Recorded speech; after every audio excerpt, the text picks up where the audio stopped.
राहुरी विधानसभा पोटनिवडणुकीसाठी 7 उमेदवार रिंगणात आहेत. भाजपचे अक्षय शिवाजीराव कर्डिले यांच्या विरोधात राष्ट्रवादी काँग्रेस शरद पवार गटाचे गोविंद मोकाटे, वंचित बहुजन आघाडीचे संतोष चोळके, महाविकास आघाडीतील बंडखोर ठाकरे गटाचे रावसाहेब खेवरे व इतर 3 अपक्ष रिंगणात आहेत. हा मतदारसंघ 2009ला अस्तित्वात आल्यानंतर एक अपवाद वगळता या मतदारसंघातनं भाजपचे उमेदवार राहिलेले शिवाजीराव कर्डिले यांनीच बाजी मारली आहे. या 3 फॅक्टर महत्त्वाचे ठरले. हे फॅक्टर कोणते आहेत? अक्षय कर्डिलेंसाठी हे फॅक्टर कसे महत्त्वाचे राहतील पाहूयात. 2008ला विधानसभा मतदारसंघाची पुनर्रचना झाली. 3 वेळेस नगरनेवासा मतदारसंघातनं निवडून आलेले शिवाजीराव कर्डिले यांना हक्काचा मतदारसंघ राहिला नव्हता. तर राहुरी तालुक्यातील काही भाग, नगर तालुक्यातील जेऊर महसूल मंडळ आणि पाथर्डी तालुक्यातील करंजी महसूल मंडळातील गावे अशी मिळून राहुरी विधानसभा मतदारसंघ अस्तित्वात आला. गोपीनाथराव मुंडे यांच्याशी सलोख्याचे संबंध असल्याने शिवाजीराव कर्डिले हे भाजपमध्ये दाखल झाले. 2009 विधानसभेच्या अटीतटीच्या लढतीत ते विजयी झाले.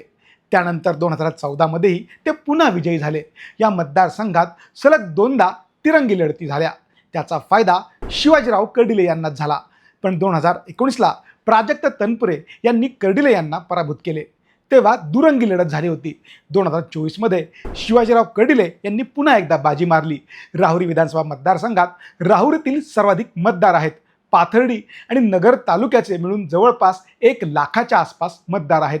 राहुरी तालुक्यात 2004ला भाजपचे चंद्रशेखर कदम हे आमदार झाले होते. ते RSSशी निगडीत आहेत. तसेच राहुरीत भाजपला मानणारा हिंदुत्ववादी मतदार आहे. राहुरी तालुक्यातील हा मतदार शिवाजीराव कर्डिले यांच्या मागे कायमच राहिलेला आहे. पाथर्डीतील करंजी भागातील अनेक गावांमध्ये गोपीनाथ मुंडे, पंकजा मुंडे यांना मानणारा मतदार आहे.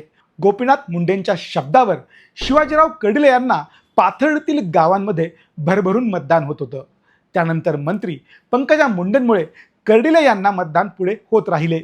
मुंडे यांच्या सभा झाल्यानंतर येथील राजकीय वातावरण फिरत असे आणि त्याचाच फायदा कर्डिले यांना होत. शिवाजीराव कर्डिले यांचा नगर तालुक्यातील गावांवर जोरदार राजकीय होल्ड होता. त्यामुळे जेऊर महसूल मंडळातील गावांमधून शिवाजीराव कर्डिले यांना 80%हून अधिक मतदान होत होतं. राहुरी तालुक्यात पिछाडीवर राहिल्यानंतरही कर्डिले हे पाथर्डी आणि नगर तालुक्यातील मतदारांच्या जोरावर विजयाचे गणित फिक्स करत होते. त्याचबरोबर कर्डिले हे 3 तालुक्यात विकास काम करत होते, लोकांचे प्रश्न सोडत होते. त्यामुळे 2024ला पुन्हा ते सर्वाधिक 35,000 मतांनी निवडून आले होते.